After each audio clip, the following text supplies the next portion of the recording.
பீ shot பத்தி நம்ம முன்னாடியே பேசியிருப்போம். இதுல வந்து சில பேருக்கு வந்து ஃபர்ஸ்ட் பீ ஷாட் எடுத்த உடனே எனக்கு வந்து எரெக்ஷன் வந்துடணும் அப்படின்ற மாதிரிலாம் எக்ஸ்பெக்ட் பண்றாங்க.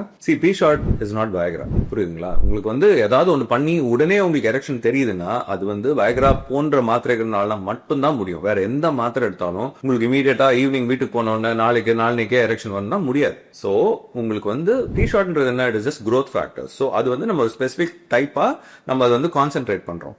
சோ அதுக்கு ஒரு டோசிங் இருக்கு. அந்த டோசிங் என்ன? அட்லீஸ்ட் 3 times 2 months இன்டர்வல்ஸ்ல நீங்க போடணும். அதுக்கப்புறம் தான் யூ வில் see அந்த growth of blood vessels, நிறைய blood vessels ஆணூருக்கு உள்ள வளர்றதுனால உங்களுக்கு வந்து எரெக்ஷனோட குவாலிட்டியும் சரி, பீனஸோட திக்னஸும் சரி பெட்டரா இருக்கும். புரியுதுங்களா? So you have to give it time.